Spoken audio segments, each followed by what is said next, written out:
자처한 문재인 정부. 향후 5년간 고용노동 정책을 담은 일자리 로드맵을 확정했다. 일자리, 분배, 성장의 선순환 구조를 위한 5대 분야 10대 중점 과제를 일관성 있게 추진하고 당장의 일자리 위기 대응과 4차 산업혁명 시대 미래 고용 위기에도 선제적으로 대비할 방침. 또한 고용 불안과 양극화, 고령화에 대한 해결 방안으로 사회적 경제를 활성화시킬 방침인데 일자리 정책 5년 로드맵 발표, 주요 내용을 살펴본다. 문재인 대통령은 어제 제3차 일자리위원회 회의를 주재하고 일자리 정책 로드맵을 논의했습니다. 향후 5년 동안 우리의 먹고 사는 문제를 책임지게 될 일자리 정책 주요 내용 알아봅니다. 네, 서울 스튜디오에 김현성 민주연구원 부원장 나와 있습니다. 안녕하십니까? 안녕하십니까? 네, 안녕하세요. 네, 드디어 일자리 정책 5년간의 로드맵이 발표됐습니다. 말씀드린 대로 한 5년 동안은 우리가 먹을 수 있는 먹을거리를 만들어내는 어떤 가이드를 안내받을 수 있을 것 같은데 전체적으로 어떤 부분에 좀 중점을 두고 있는지 내용 좀 살펴주시죠. 지금 문재인 정부가 들어서서 가장 먼저 만들어진 위원회가 일자리위원회입니다. 그렇죠. 네. 그리고 가장 먼저 이제 일자리 대통령이 되겠다. 그리고 일자리 상황판을 만들어서 매일매일 체크하겠다 해서 대통령 집무실에 일자리 상황판까지 만들었지 않습니까? 예. 그래서 이제 드디어 문재인 정부의 나침판, 그러니까 일자리 정책을 가장 문재인 정부의 주요한 정책으로 만들고 그것을 어떻게 진행할지 지도와 나침판이 만들어졌다라고 볼 수 있고 이번에 그래서 큰 의의는 어떻게 해나갈지 그러니까 이제 선언적으로 내가 일자리 대통령이 되겠다라는 어떤 그런 선언적 차원에서 벗어나서 그것을 어떻게 진행할지에 대해서 국민들에게 소상하게 설명한 자료가 아닌가 싶습니다. 네. 네. 그렇다면 이 말씀하신 일자리 정책 로드맵이 어떤 방향으로 추진될지 살펴보도록 하겠습니다. 기본 방향이 크게 세 가지로 나뉜다고 들었는데요. 이거 어떤 내용인가요? 좀 제가 내용들이 워낙 이제 방대해서 네. 일단 주로 어제 나온 내용을 좀 살펴봤는데요. 네. 크게 보면 지금 국가의 정부 정책, 경제, 그러니까 일자리를 만들고 분배를 하고 성장을 만들어 가겠다라는 이 선순환 구조에서의 일자리의 역할을 이제 5대 과제와 10가지 이제 분야, 5대 분야에서 10대 과제를 만들어냈고 예. 그리고 이제 청년의 미래 고용 위기 그러니까 4차 산업혁명이라는 뭐 이런 새로운 흐름에서 네. 미래 고용 위기를 어떻게 대응할 것인지라는 어떤 그런 방향들, 고용 위기에 대해서 우리는 어떻게 대응할 것이냐라는 방향하고 또 한 가지는 저는 이 부분이 상당히 중요하다고 보는데요. 네. 자칫하다가는 일자리를 만드는 것을 통해서 이제 기업의 경쟁력, 일자리의 질을 높인다는 것 때문에 기업의 경쟁력을 좀 위축시키는 게 아니냐라는 것과 네. 일자리의 양만 늘리고 질은 생각하신 거 아니냐라는 이런 부분. 그리고 이제 어떤 새로운 일자리를 만드는 것과 성장을 하는 것. 그러니까 성장을 해야 일자리가 만들어지는 거 아닙니까? 그렇죠. 이런 어떤 대비되는 이런 것들을 좀 상충되는 것들을 최대한 고려해서 이런 상충되는 것들을 조화를 이루어 가겠다라는 이 크게 보면 세 가지의 주안점을 두고 이제 기조라고 할 수 있죠. 네. 이 세 가지의 기조를 가지고 만들어졌다고 볼 수 있습니다. 그렇군요. 이번에 추진하게 될 단계를 보면은 5대 분야, 5개 분야에 모두 10개 중점 과제, 그리고 100가지의 세부 추진 사항을 두고 있습니다. 나머지 차근차근 알아볼 텐데 우선 5대 분야 한번 정리해보죠. 어떤 내용인가요? 그러니까 크게 이제 5가지 분야의 10대 과제인데요. 예. 이 5가지 분야를 첫째로는 일자리의 인프라를 어떻게 만들 것이냐라는 부분하고 예. 두 번째 분야는 이제 공공 일자리를 어떻게 창출할 것이냐. 그리고 민간의 일자리 창출은 또 어떻게 할 것이냐. 근데 이제 양만 늘리는 것이 아니라 예. 일자리의 질을 어떻게 개선할 것이냐. 그리고 어떤 맞춤형, 그러니까 세대별 어떤 일과 관련돼서 맞춤형 일자리를 어떻게 만들 것이냐라는 5대 분야를 가지고 네. 10대 중점 과제를 선정했고 예. 그 10대 중점 과제에 또 100대 세부 추진 과제를 또 선정했어요. 그래서 예. 아무튼 좀 굉장히 어떤 체계적으로 만들었다라고 볼 수 있습니다. 예, 네. 여러 그 고민들이 담긴 보고서다라고 볼 수 있습니다. 그렇군요. 이 5대 분야를 중심으로 또 10대 중점 과제로 나뉘셨다고 했는데 이 일자리 정책 세부 내용을 그럼 좀 자세히 살펴보도록 하겠습니다. 이 사실 도로가 제대로 나야 그 위에 차량이 좀 잘 달릴 수 있는 그렇죠. 것처럼 예. 인프라가 먼저 구축이 되어야 그 나머지 정책들도 잘 수행이 될 수 있을 것 같은데요. 그렇죠. 일자리 인프라를 네네네. 만드는 게 가장 우선적인 과제일 것 같은데 좀 어떻습니까?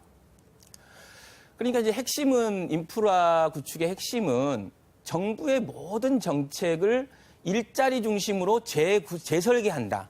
그러니까 정부의 지원이라든가 정부의 세금 문제라든가 세제 혜택과 관련된 부분이라든가 그리고 기업의 인센티브라든가 이런 것들을 일자리 중심으로 재설계한다라는 거고요. 예. 또 마찬가지로 과거에 수출을 주도했던 그러니까 그 과거 정부에서 기업이 수출을 많이 했을 때 수출탑이라 그래서 몇만 불 수출하면 그 탑을 줘서 기업들을 굉장히 명예롭게 했거든요. 네.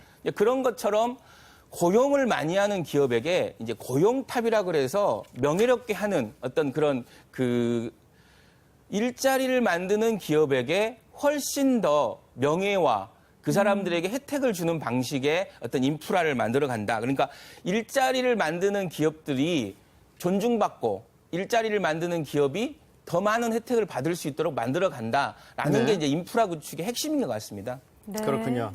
또 살펴보면 공공일자리에서 81만 개 일자리 만든다 얘기가 있고요. 여기에 세부 추진과제 7가지나 지금 제시를 하고 있거든요. 어떤 내용들인지 좀 자세히 한번 의미를 좀 짚어주시면 좋겠습니다. 그러니까 81만 개 공공 일자리 문제는 문재인 대통령의 공약이기도 하셨습니다. 그렇죠. 그래서 이제 그 공약을 실천하는 의미가 있거든요. 그러니까 지금까지는 그냥 81만 개 일자리라 만든다라고 해서 뭐 야당의 비판도 받고 그랬는데 이제 네. 좀 구체적으로 좀 얘기가 된 것 같아요. 그 분야별로. 네. 그래서 이제 경찰이나 군 그리고 생활안전과 관련된 국가직을 한 10만 개를 더 증원하는 거죠. 네. 그리고 소방이나 사회복지, 가축 방역 등 이건 지방직입니다. 이제 예. 국가직을 한 10만 개 정도를 더 만들고 이제 지방에서 민생의 현장에서 직접 국민들과 함께하는 분들의 일자리를 7만 4천 개 정도, 7만 4천 명 정도를 증원하고 네. 그리고 이제 보육이나 복지나 보육, 요양 뭐 사회 서비스와 관련된 직업들이 한 34만 명 정도 예. 이제 충원되고 그리고 이제 그동안 비정규직으로 했던 분들을 정규직화하고 그리고 그런 인력을 좀 충원하는 이제 30만 명 정도. 그러니까 이게 신규 일자리라고 봐야 될지 이제 이건 좀 논란이 좀 있는 것 같긴 하지만 네. 어찌됐든 그동안의 비정규직을 정규직으로 만들어서 질적으로 우수한 일자리를 만든다라는 어떤 그런 30만 개. 그래서 총 81만 개 정도 일자리를 5년 동안에 만들어 가겠다라고 해서 지금 매년 몇 명씩을 늘려갈지에 대해서도 이게 계획이 나와 있습니다. 예. 네. 이 공공일자리 확충을 위해서 여러 가지 노력과 계획을 하고 있는 것 같은데요. 근데 이뿐 아니라 민간 일자리 확충도 좀 중요한 과제로 보고 있습니다. 이 창업을 촉진하고 또 일자리도 늘리겠다 이런 계획을 가지고 있는 것 같습니다. 민간 일자리 확충은 어떻게 준비되고 있나요? 한마디로 말하면 이제 창업 국가를 선언하신 것 같아요. 그러니까 창업이 편한 그리고 창업가들이 대우받는 그러니까 기존의 기업들한테는 일자리를 만드는 기업이 대우받고 명예로운 기업으로 만드는 거고 네. 앞으로 일자리를 고민하는 사람들한테는 창업해라. 창업하면 그 사람들이 명예롭게 만들어주겠다라는 거고요.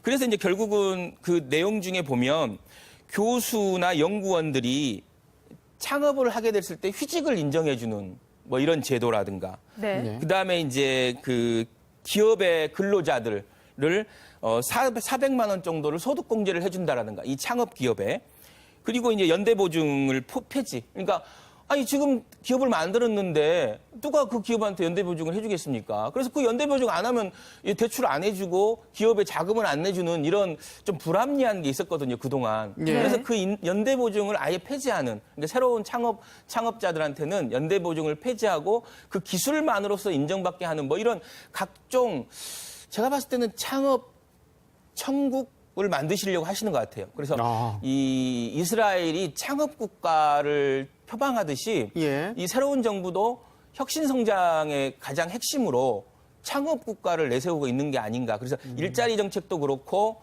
혁신의 성장의 부분도 그렇고 예. 창업은 이 정부의 가장 중요한 키워드가 되지 않을까 싶습니다. 그러면 지금 말씀하신 대로 보자면은 뭐 중소 중견 기업의 역량이 강화된다면 바로 그런 기반이 되지 않을까 생각이 들거든요. 이런 계획이 마침 또 담겨 있습니다. 어떤 내용인지 또 소개 부탁드릴게요. 뭐 늘 그동안 얘기돼 왔던 대기업의 집중을 해소하는 방안이라든가 예. 어떤 새로운 신기술을 어떤 만들어가는 데 있어서 규제를 혁신하는 것들. 그래서 새로운 어떤 4차 산업, 뭐 빅데이터든 드론이든 어떤 새로운 어떤 기술이 예. 도입되면 이 규제 때문에 그리고 법과 제도가 따르지 않는 것 때문에 이런 산업의 어떤 그 확장이 지능이 늦어졌거든요. 그래서 네. 뭐 핀테크라든가 블록체인이라든가 예. 이런 산업들과 관련돼서 규제를 최소화하는 것들. 그래서 중소 중견 기업, 그러니까 새로 시작하는 창업 기업에 대한 혜택도 있지만 예. 기존의 중소 중견 기업이 이런 4차 산업혁명이나 새로운 변화를 수용하는 데 있어서 훨씬 더 적극적으로 어떤 파일럿하고 어떤 도전할 수 있는 이 장을 만드는 게 이번 일자리 로드맵의 핵심이 아닐까 싶습니다. 네. 굉장히 다방면에서 계획을 세우고 있는 것 같은데요. 그리고 좀 특별한 게 이 사회적 경제 창출 방안도 포함이 됐습니다. 근데 이 사회적 경제가 무엇인지 좀 이해가 필요할 것 같아요. 그렇죠. 근데 좀 알기 쉽게 설명을 해주신다면요. 그러니까 이번 발표에 두 가지였어요. 그러니까 이번에 3차 일자리위원회에서 두 가지 의제가 상정이 된 거거든요. 예. 그래서 그걸 위원회가 의결을 한 거고. 근데 네. 첫 번째는 일자리 관련한 5개년 로드맵이 상정됐고, 두 번째는 사회적 경제 활성화. 근데 이제 그 문재인 정부는 창업과 사회적 경제, 그러니까 앞서 이제 민간의 일자리를 키우는 건 창업에 집중을 한 것 같고요. 그리고 일반 일자리, 민간 일자리를 더 키우는 방식으로는 사회적 경제를 진흥시켜서 일자리를 키우겠다라는 건데요. 네. 사회적 경제는 저는 이제 그렇게 이해하고 있는데 다른 것이 아니라 우리가 갖고 있는 공공의 문제를 해결하는 거. 그러니까 기업들이 이윤만을 추구해서 결국은 그 이윤을 추구하는 것 때문에 투자되지 않은 영역이 있거든요. 예. 근데 그 네. 영역은 그동안에는 NGO나 사회, 그러니까 일종의 NPO나 NGO, 시민단체라고 하는 분들이 정말 어렵게 그걸 했어요. 그래서 예. 이제 이윤을 추구하는 기업과 사회적 문제를 해결하는 시민단체와 이 중간적인 영역에 있는 거예요. 그러니까 어떤 문제를 해결하는 데 있어서 기업적 방식으로 해결하되 이익은 최소화시키는 거죠. 그래서 그 이윤이, 그러니까 예. 그 기업의 활동으로서 나오는 이윤이 뭐 주주나 어떤 이런 이해관계자한테 가는 게 아니고 사회 문제를 해결하는데 환원되는 거예요. 네. 그래서 그걸 이제 사회적 경제라 얘기하는 거죠. 예. 네. 그러면 이 사회적 경제가 실질적으로 우리 뭐 혁신 성장이라든지 일자리 창출을 하는 부분에서 어느 정도 기여를 할 걸로 보시는지도 궁금하거든요. 역할 어느 정도 될까요? 그러니까 세 가지 정도로 이제 사회적 경제의 어떤 의미를 본 것 같은데요. 예. 첫 번째로는 이제 고용의 문제를 본 것 같습니다. 그래서 예. 이제 사회적 경제가, 그러니까 여기서 이제 보면 이런 수치가 나와 있죠. 다른 게 아니고 이제 전 산업은 10억을 투자하면 이제 고용 탄력도라고 하거든요. 이제 예. 고용 유발 효과.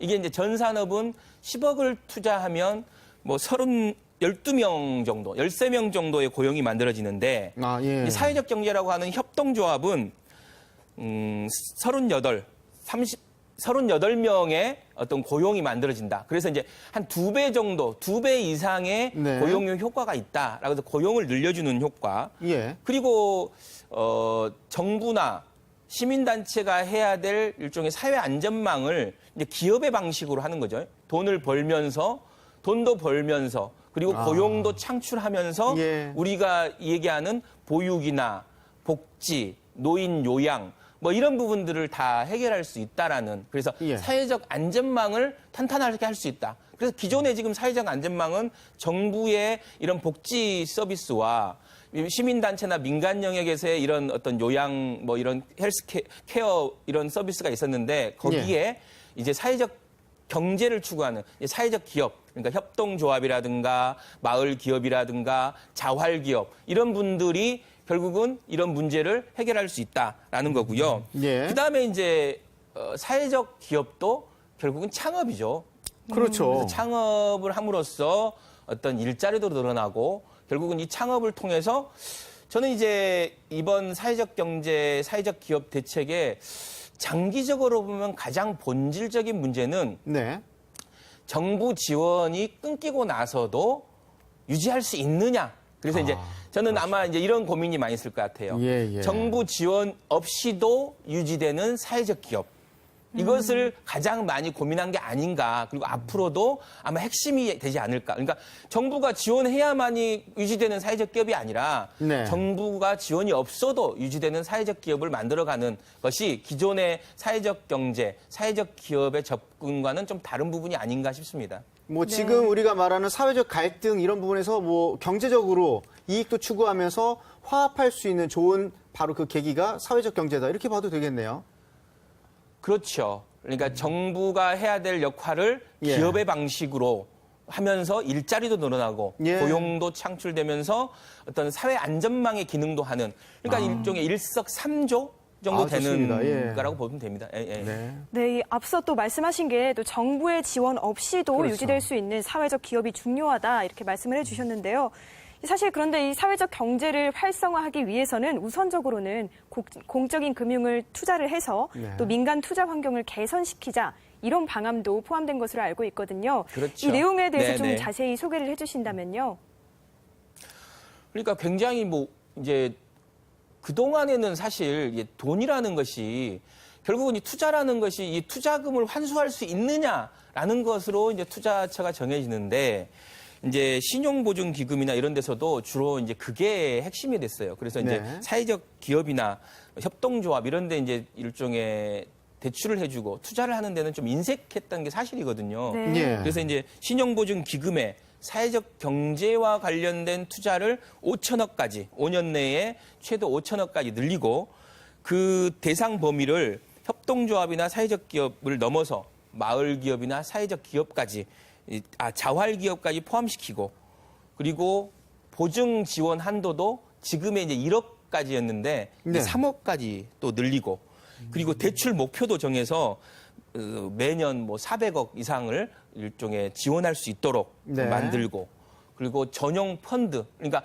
신용보증기금에서 일종의 사회적 경제 지원을 위한 계정을 별도로 만드는 것과 함께 일종의 이제 사회적 경제를 위한 전용 펀드도 만들고 네. 그리고 이제 클라우드 펀드라고 그래서 내가 어떤 일을 하겠다라고 이제 밝히고 민간의 투자를 받는 이런 방식이 있거든요. 네. 근데 이제 그전에 규제가 심했는데 그런 걸 규제를 좀 많이 풀어서 창업하는 기업도 이 클라우드 펀드 방식으로 네. 자금을 조달할 수 있도록. 그러니까 이제 자금 조달할 수 있는 방법이 여러 가지로 늘어난 거죠. 그러니까 신용보증기금에서 신용을 가지고 자금을 조달할 수도 있고 네. 이제 모태펀드를 만들어서 투자금을 조성해서 그 사회적 경제만 투자하는 모태펀드를 만들어서 투자를 할 수 있는 걸 만들었고 예. 그리고 또 그냥 일반 국민들한테 클라우드 펀딩 방식으로 나 이런 일 하려니까 투자해 주십시오 라고 하는 클라우드 펀드를 완전히 열어주고 그래서 다양한 방식으로 네. 사회적 기업들이 투자를 받을 수 있도록 만들었다라는 것도 상당히 주목할 부분입니다. 그렇군요. 지금 사회적 경제에 대한 그 어떤 책임성을 공공 조달에도 좀 더 대폭 강화, 적용시키겠다 얘기를 하고 있습니다. 이건 어떤 의미를 갖고 있는 건가요? 그러니까 이제 서울시만 해도 제가 이제 근무했던 서울시만 해도 조달로 이게 공공 조달 그러니까 일종의 어떤 물품들 네. 이제 공공이 써야 될 물품들을 조달하는 이 비용이 1년에 한 4조, 5조 돼요. 거의. 꽤 크군요. 그러면 그렇죠. 이 돈을 사회적 경제나 사회적 기업의 물품을 써주면 어떨까? 예. 이걸 이제 의무화하는 거죠. 그러니까 예를 들면 쉽게 예. 생각하면 뭐 어느 부처든 공공기관이든 휴지 같은 걸 써야 될 거 아닙니까? 그렇죠. 뭐 예를 들면 펜 같은 것도 써야 되는 거지 않습니까? 예. 그럼 이걸 조달을 하는 거예요. 우리 이런 게 필요하니까 납품하시오. 네. 그래갖고 이제 입찰 방식으로 조달을 하는데 예. 이런 조달을 할 때 사회적 기업이나 사회적 경제 방식으로 제품 예를 들면 아까 우리 영부인 가셨던 그런 기업들 기업들이 있었죠. 에서 만든 비누든 휴지든 이런 장애인들을 고용해서 아니면 자활 기업들을 해서 고용해서 만든 제품들을 우선적으로 구입한다라고 네. 그러면 일단 그 사람들의 판로는 조금 더 열어지는 거고 사실 그 사회적 기업이라는 분들이 되게 영세하기 때문에 마케팅 비용이 없어요. 그렇죠. 물품은 유통과 우수하죠. 예. 마케팅. 그렇죠. 제품의 어떤 우열은 그러니까 제품의 질은 그렇게 떨어지지 않는데 네. 유통이나 마케팅에 써야 될 비용이 많지 않은 거예요. 그렇죠. 그래서 그것을 정부가 우선적으로 일정에 구입해준다, 조달할 수 있다. 일정량을 정부가 알아서 구매해준다 한다면 안정적으로 운영될 수 있는 거죠. 결국은 그 사회적 기업의 어떤 많은 분들이 얘기하는 건 유통과 마케팅, 판로 개척이거든요. 예. 그래서 정부가 좀 나서서 거기에 가점을 주겠다는 거죠. 사회적 기업에서 생산하는 것들은 좀 네. 더 가점을 줘서 우선적으로 구매하겠다라는 것도 사실 저는 굉장히 중요한 네. 이번 발표의 중요한 포인트다라고 보고 있습니다. 예. 네. 그런데요, 아무래도 이 사회적 기업에 정부의 역할이 좀 두드러지다 보니까 일각에서는 이 사회적 경제가 자본주의 사회에 어울리지 않는 게 아니냐 이런 오해가 나오고 있습니다. 이 인식을 바꾸려면 사회적 경제에 대해서 좀 어릴 적부터 교육이 필요할 것 같은데요. 이에 대한 계획도 있다고요? 그러니까 굉장히 이제 그런 자본주의와 배척된다라는 얘기는 되게 이제 좀 무지한 거죠. 그러니까 아까도 말씀드렸듯이 이건 자연스러운 과정인 겁니다. 이제 우리 한국 사회 아니면 모든 사회가 당면한 문제가 있어요. 네. 근데 항상 자본의 어떤 논리로만 풀 수가 없는 거죠. 네. 이게 자본의 논리로 풀 수 없기 때문에 복지 정책을 하는 거고 도로를 만드는데 이익이 안 되지만 만드는 건 그게 이제 결국은 필요하기 때문에 이제 공공성이라는 부분이 있는 거거든요. 네. 이게 그렇죠. 자본주의에도 이제 꼭 이익만 추구하는 축이 있는 게 아니라 이 공공성을 추구하는 축이 있어요. 근데 이제 그 공공성을 지금까지는 그냥 정부가 복지나 시혜적 관점에서 했다라면 민간이 좀 더 적극적으로 기업의 방식으로 우리가 어떻게 보면 좀 어떤 기업의 어떤 일자리도 늘리는 방식 그리고 기업적으로 좀 더 성공하는 방식 이걸 좀 중간적으로 만든 일종의 정반합의 과정이라고 보거든요. 사회적 예. 경제는. 네.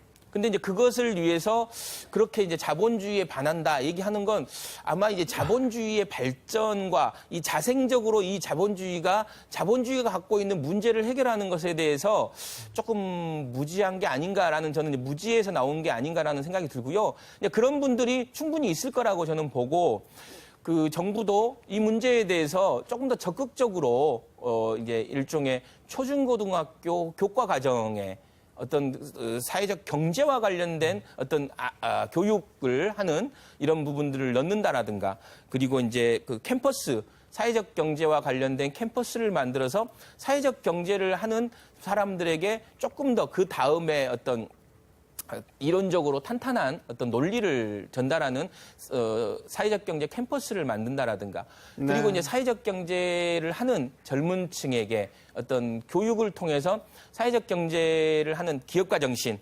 을 만들어가는 거 이런 것들이 더 필요하지 않을까 이제 네. 인식 개선이라고 하는데 이제 그런데도 충분하게 이번 계획에 보면 투자를 하겠다 정부가 적극적으로 노력하겠다라는 계획이 담겨 있습니다. 네. 이 사회적 경제가 가지는 공공성의 측면을 좀 강조를 해주셨는데요. 그렇죠. 그러면 이번엔 좀 일자리 이야기로 다시 돌아와 보도록 하겠습니다. 현재 사실은 일자리가 좀 수도권 중심으로 이루어져 있는데 지역 일자리를 늘리는 것도 굉장히 중요한 과제거든요. 이 지역의 특성을 고려해서 여러 가지 과제가 있을 텐데요. 이에 대해서 어떻게 보십니까? 저는 굉장히 이제 반갑게 들었던 내용 중에 하나인데요. 네. 그러니까 과거 이제 노무현 정부에서 지방 분권을 얘기하면서 네. 혁신 도시를 만들었죠. 이제 거점 도시를 만들어서 예. 정부의 주요한 공공기관을 지역으로 이제 내려 보냈어요. 그렇죠. 근데 이제 지금 지역에서 하는 얘기는 그냥 혁신 도시만 덩그러니 있고 이것을 통해서 지역 사회의 경제와 융화되지 못하고 있다. 네. 그냥 혁신 도시는 혁신 도시고 기존에 있는 도시는 도시다. 그래서 이게 약간은 이 단절감이 있었거든요. 네. 근데 저는 이번 이 계획이 그러니까 혁신 거점, 이 신혁신 거점을 통해서 일자리를 만들어야겠다라는 이 계획 자체가 상당히 그런 부분을 융화시켜내지 않을까라는 생각이 들어서 되게 반가웠고요. 네. 또 마찬가지로 이 지금 정부가 추진하고 있는 재생사업, 재생사업에 이 뉴딜적 방식을 도입해서 일자리를 만들어내는 것들, 이것도 상당히 의미 있는, 그러니까 기존의 정부 정책이 분절화돼 있었어요. 네. 그러니까 뭐 무슨 얘기냐면 그냥 일자리라는 것은 그냥 어떤 부서, 고용노동부만의 문제, 이런 식으로 이제 분절화돼 있고 융복합적으로 일을 못했는데 네. 저는 이번 일자리 계획에 또 하나 어떤 의미 있는 거라고 한다면 부서의 칸막이가 벗겨지면서 각 부서가 내가 하는 일에서 일자리를 만드는데 어떤 기여를 할 수 있느냐라는 게 들어가 있다는 거예요. 네. 그러니까 예를 들면 옛날 같으면 지금 거점 도시 이런 건 또 국토부나 이런 데 일이에요. 네. 그래서 뭐 그냥 국토부 일로 그냥 네네. 혁신도시 만들고 끝나는 거예요. 근데 이걸 고용노동부랑 함께해서 일자리를 만드는 계획을 세워놓은 거고 이 도시재생사업 이것도 결국 네. 국토부에 그냥 재생사업만 하는 그런 일이었는데 이걸 일자리 관점에서 본 거예요. 그래서 이제 모든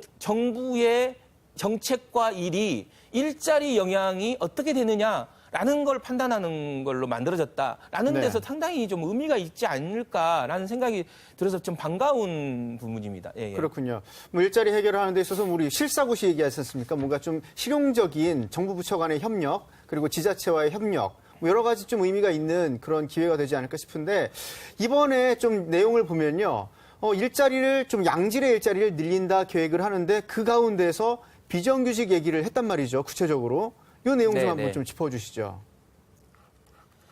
굉장히 뭐 저는 이게 이제 실행만 된다면 굉장히 노동 선진국이 될 수 있다 한국 사회는 예. 라고 보는데 일단 그동안은 이제 2년을 고용하고 아주 편법으로 또 다시 재개혁하고 그래서 이제 정규직화로 막는 이런 여러 가지가 있었는데 네. 이제 근본적으로는 비정규직을 없애겠다라는 거예요. 그러니까 네. 그런 어떤 이유를 없애겠다. 이게 아주 정말로 필요한 거 예를 들면 이제 출산을 위해서 고용된 노동자가 출산을 위해서 가게 되면 그 자리를 비정규직한 이런 어떤 아주 불가피한 상황이 아니면 아예 네. 없앨 거고 예. 이제 위험을 담당하고 있는 직군 그러니까 철도나 항공, 항만 뭐 이런 직군들은 무조건 정규직이다.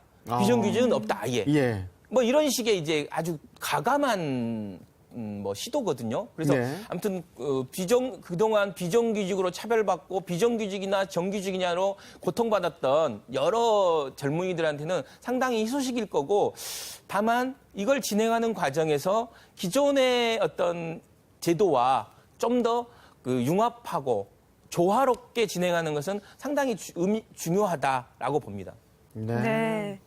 일자리 질을 높이는 그리고 한 건 가지만 참- 네. 죄송합니다. 이제 한 가지만 네. 제가 한 남은 가지 과제가 중요한 좀 걸 있을 것 빠뜨렸는데요. 같아서. 예.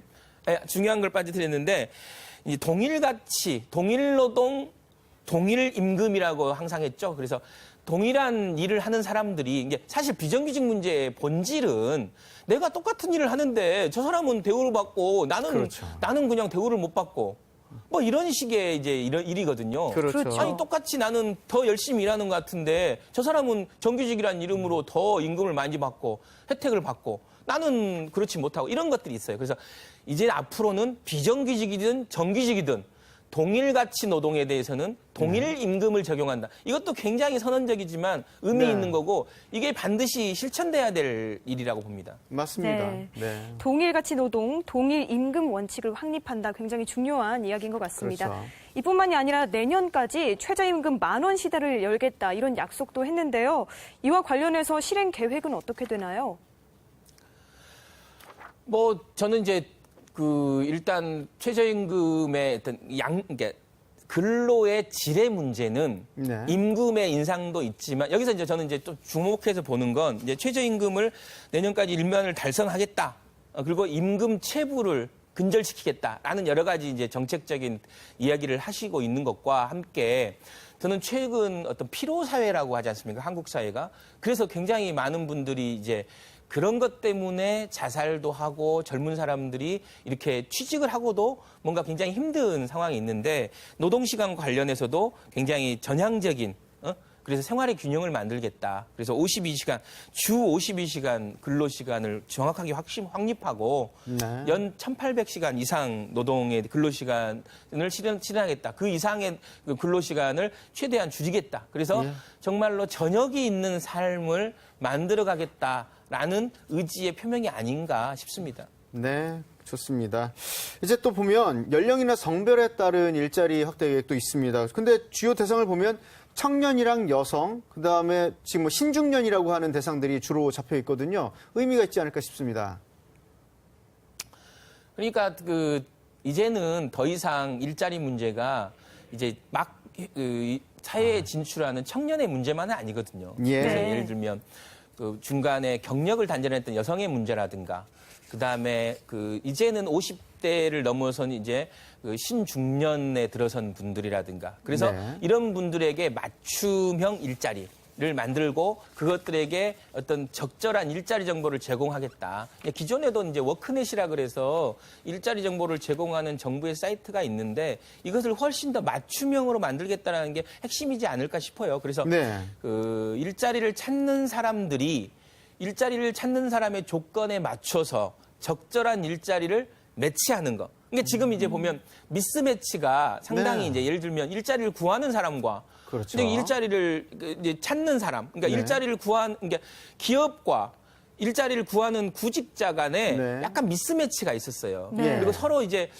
뭐 그냥 정확한 정보의 전달이 잘 안 됐던 거죠.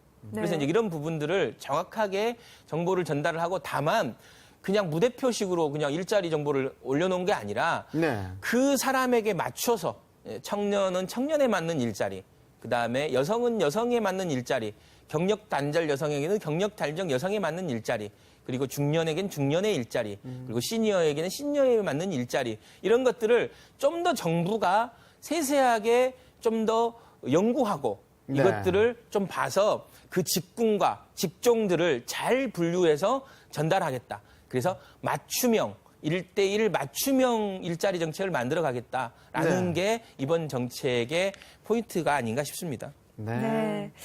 지금까지 좀 일자리 정책 로드맵에 대해서 알아봤는데요. 이 탄탄한 로드맵이 있는 만큼 또 이거를 잘 시행할 수 있는 앞으로가 더 중요할 것 같습니다. 맞습니다. 앞으로의 과제가 있다면 어떤 게 있을까요? 뭐 말씀대로 이제 아주 이제 구슬이 서말이라도 꿰야 된다고 네. 정말로 저는 이번 계획에 아주 촘촘한 제가 이제 이름 붙여주고 싶은 건 정말 촘촘한 그물망 일자리 계획인 것 같다. 네. 그래서 공공의 부분, 민간의 부분, 뭐 일자리의 양의 부분, 일자리의 질적인 부분, 그리고 공급의 부분, 그 다음에 수요의 부분 여러 가지가 상당히 이제 상충되는 여러 가지가 조화롭게 고민되고 이야기됐지만 정말로 이제 아주 보물단지 같은 이런 구슬도 잘 꿰야 되듯이 이것을 이행되는 과정에서 저는 너무 이것을 완전히 그저 금과 옥조처럼 만들지 마시고 현장에서 이행되는 과정에서 현장의 목소리와 좀 상충되는 부분은 유연하게 좀 고쳐가기도 하고 예. 그래서 그 로드맵이 어떻게 이행되는가를 아주 기계적으로 산수적으로 이렇게 점검하는 것도 중요하지만 이것들을 좀 더 현장의 목소리, 현장의 이야기에 맞춰서 조금 더 유연하게 마음가짐을 갖고 가는 것도 굉장히 중요하겠다. 네. 그리고 이 대통령 직속의 위원회인 만큼 저는 좀 더 스피디하게, 신속하게 아마 이제 일자리 문제는 어떤 한 부처에 국한되기보다는 어떤 여러 부처가 함께 이렇게 걸쳐져 있는 문제가 많아요. 네. 그래서 이런 문제를 위원회에서 좀 더 신속하고 좀 이렇게 적절하게 빨리 이렇게 조정하는 역할을 또 해줘야 되지 않을까라는 네. 생각이 들면서요.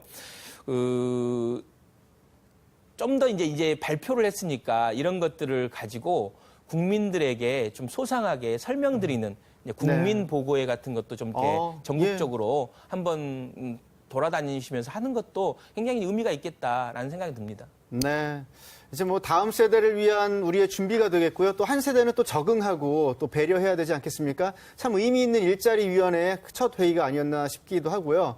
그리고 오늘 저희는 일자리 정책 5년 로드맵과 함께 사회적 경제 가치 어떻게 이루어질지에 대한 내용으로 한번 얘기를 한번 나눠봤습니다. 네, 지금까지 김현성 민주연구원 부원장과 함께했습니다. 오늘 말씀 고맙습니다. 예, 고맙습니다.